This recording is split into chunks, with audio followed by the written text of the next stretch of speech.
E este é o segundo vídeo falando sobre capacidade de produção. Tem três formas diferentes de olhar para a capacidade de produção. Lembrando que no vídeo anterior a gente falou sobre capacidade de produção instalada.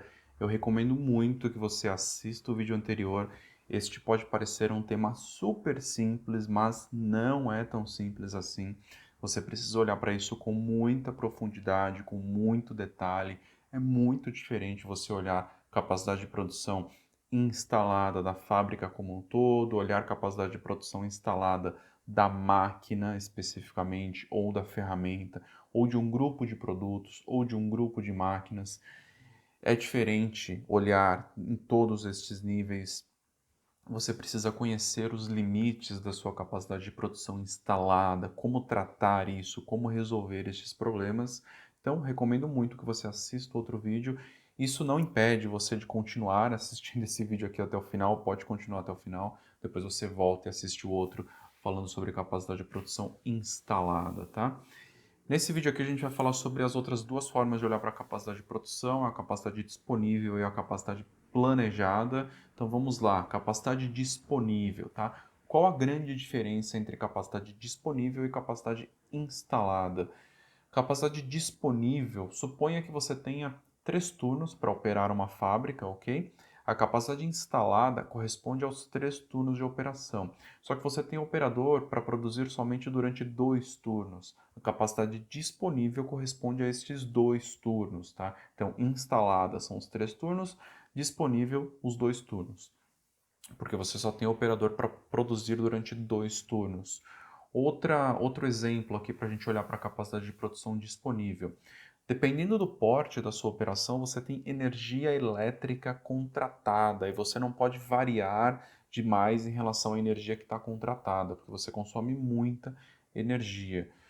Então pense o seguinte: se você tem energia elétrica contratada para operar durante 2 turnos e a sua capacidade instalada corresponde a 3 turnos, a sua capacidade disponível será referente aos 2 turnos que você tem energia elétrica contratada, tá? Então, essa é a forma de olhar para a capacidade disponível e a gente vai entrar aqui vou trazer dois exemplos aqui de problemas relacionados à capacidade disponível para fazer você pensar sobre esse tema e como construir, como desenvolver projetos relacionados a isso. Então, suponha que você tenha 100 máquinas na sua fábrica, só que você está utilizando somente 50 destas 100 máquinas, ok? Então, primeiro problema que você tem, problema com alocação dos ativos. O que é isso? O que é um ativo? A máquina é um ativo da empresa, tá? Então você tem um problema com a alocação dos ativos. E fazer um parênteses aqui, tá? Eu vou olhar para baixo aqui de vez em quando, porque eu estou com um artigo que eu escrevi sobre isso, tem um artigo completo sobre capacidade disponível, instalada, enfim, capacidade planejada, e eu olho aqui para consultar e trazer o assunto completo aqui para você, trazer o tema completo, assim eu não esqueço absolutamente nada. A gente está falando, voltando ao exemplo, tá? Fecha parênteses aqui. A gente está falando sobre problema com a alocação dos ativos. De forma bem simples, tá? No exemplo que eu passei, 100 máquinas disponíveis, 50 máquinas operando. Você tem mais máquinas do que o necessário, isso é meio evidente, tá? Estas máquinas, tá? Elas custam mesmo paradas. Elas custam, foi feito um investimento ali. Esse capital está parado, é como se fosse um estoque parado. A capacidade disponível é como se fosse um estoque, é uma proteção ali que você tem.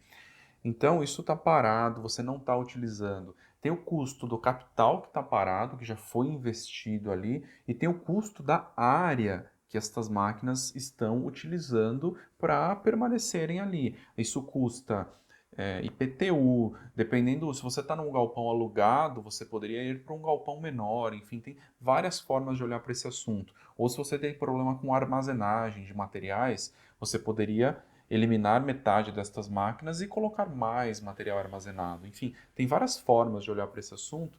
É importante você entender que existe um problema de alocação de ativos.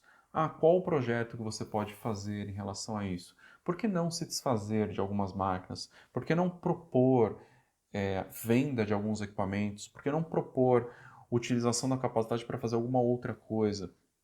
Não sei, tá? Mas você pode desenvolver um projeto para isso e É muito importante olhar com este ponto de vista, porque um projeto desse porte pode tornar sua operação mais rentável e você, responsável pelo planejamento de produção, planejamento de materiais ou demanda, você pode propor esse tipo de projeto porque você sabe que tem um determinado grupo de equipamentos subutilizado, tá? É importante que você desenhe esse tipo de projeto.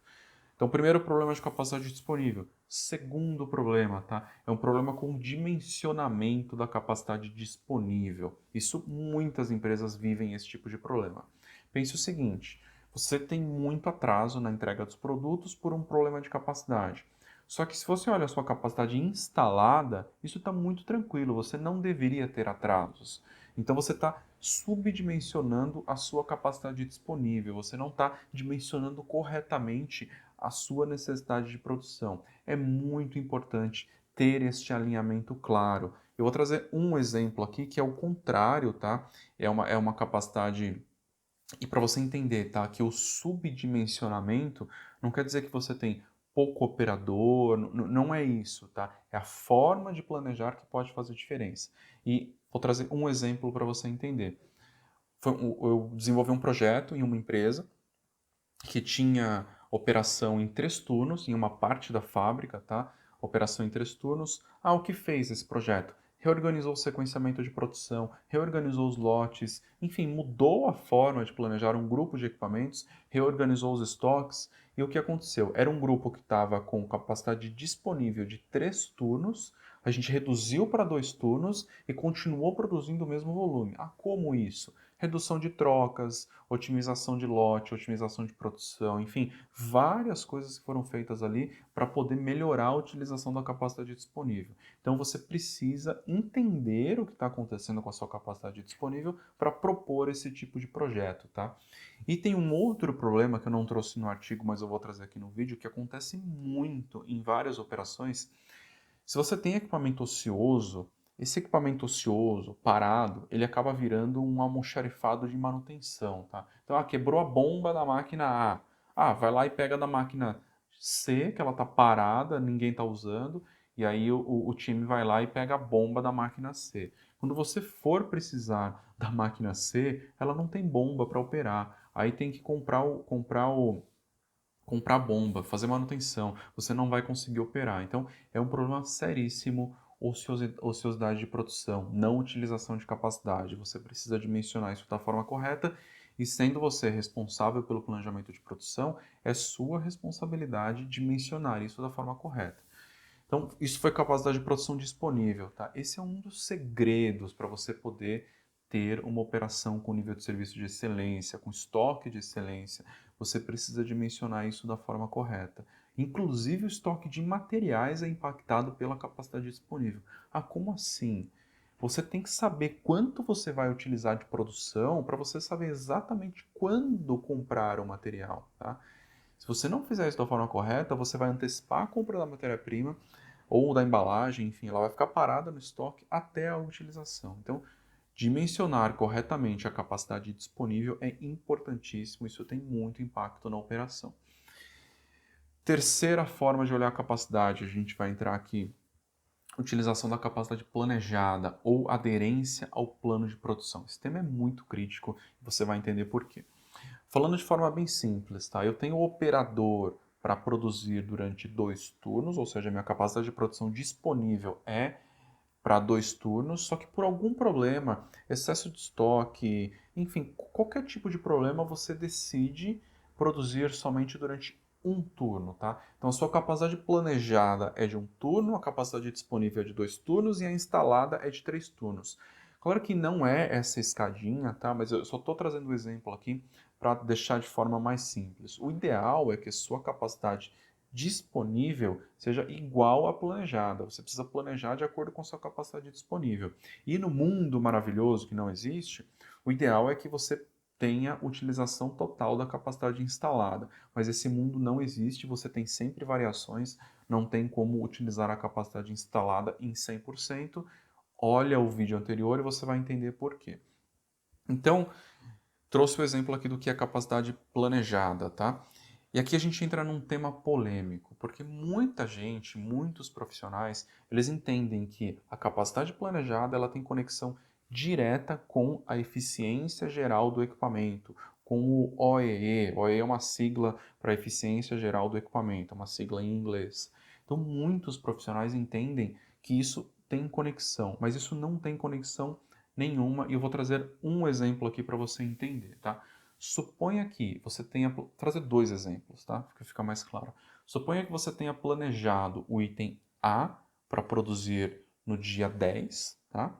Ia produzir o item A, só que a produção, por algum motivo, produziu o item B no dia 10. Aí no dia 11 você chegou na fábrica, você foi olhar o que tinha sido produzido e foi o item B que foi produzido e não o item A. Qual o OEE, qual a eficiência geral do equipamento nesse caso? Eu não tenho os números aqui, mas suponha que a produção tenha corrido maravilhosamente bem, sem nenhum problema. Qual vai ser a eficiência geral do equipamento? Provavelmente 100%. Então você tem um item B que não deveria ter sido produzido, o planejado foi o item A, então você tem um item B com 100% de eficiência nesse caso. Só que a produção deveria ter feito o item A. Qual a aderência ao planejado? Qual a aderência ao plano de produção? Qual a utilização da capacidade planejada nesse caso, tá? Zero, ok? Zero, porque você planejou o item A e foi produzido o item B. Claro que tem bom senso no meio disso tudo, tá? Eu estou forçando um exemplo aqui. Suponha que o item B foi antecipado, enfim, você tem várias formas de olhar para isso. Tem que ter muito bom senso e muito cuidado, porque a produção tem vários problemas e em muitos momentos o ideal é antecipar um item para poder melhorar a eficiência, enfim. Eu só estou trazendo um exemplo, tá? Neste caso, aderência ao plano zero e eficiência da produção em 100%. Entende como as coisas não estão conectadas? E aí eu vou trazer mais um exemplo. Suponha que você tenha uma produção, um turno de 8 horas, tá, de produção. Durante 4 horas faltou energia elétrica e durante 4 horas a máquina produziu maravilhosamente bem. Ou seja, de 8 horas a máquina produziu muito bem durante 4 horas. Qual a eficiência geral do equipamento? Ela vai ser contabilizada com base nas 4 horas, ela pode ser 100%. Só que qual a aderência ao planejado? Vai ser 50%. Então, perceba a desconexão entre as duas coisas e é muito importante você entender isso, tá? Eficiência geral do equipamento, ou OE, não tem relação com capacidade planejada, com aderência ao plano de produção. A aderência ao plano de, a aderência ao plano de produção precisa ser pensada da seguinte forma, tá? Planejei 10 mil peças do item A para produzir no primeiro turno, no segundo turno ou no dia seguinte, você tem que entender quantas peças do item A foram produzidas? 8 mil peças do item A. Perfeito. Então, a aderência ao plano de produção foi de 80%. Gradativamente, você vai construindo esse histórico, tá? Produto a produto, máquina a máquina, você passa a conhecer a aderência ao plano de produção. Você vai ter produto que tem mais problema, que tem mais dificuldade de produção, produto que demora mais para iniciar, produto que, por algum motivo, não sei se a produção por hora está errada, enfim, que a aderência ao plano de produção é baixa. Você vai construindo esse histórico. Quando você tem esse histórico em mãos, pense o seguinte, você tem um item que a aderência ao plano dele é de 45%, tá? Quando você for colocar esse item em máquina, você já sabe que vai ser 45%. Quando você for projetar a produção, quando você for projetar ou definir alguma entrega, algum prazo de entrega, você já vai fazer com base em 45%, porque você já conhece, tá? Você já tem o histórico do item. Então é muito importante você entender a aderência ao plano de produção, utilização da capacidade de produção planejada. Então, eu vou finalizar o vídeo aqui. A gente falou sobre 3 formas de olhar para a capacidade de produção. A primeira delas foi no vídeo anterior, capacidade instalada. Segunda, capacidade disponível. E terceira, capacidade planejada. Olhar isso da forma correta pode mudar a realidade de uma operação e, consequentemente, mudar a sua realidade como profissional, tá? Atrasar entrega tem muita relação com utilização da capacidade ou com má administração da capacidade de produção. Atraso de entrega gera muito estresse com o cliente, com a área comercial, enfim, gera muito estresse. Se você é um profissional que consegue tratar isso da forma correta, você vai ser um profissional diferenciado, você vai se desenvolver profissionalmente. Por isso que eu sempre falo, tá? Você precisa entregar resultado, você precisa entender como entregar resultado para você se desenvolver profissionalmente, ok? 3 formas de olhar a capacidade de produção. Ficamos por aqui. Um abraço e até o próximo vídeo. Tchau, tchau.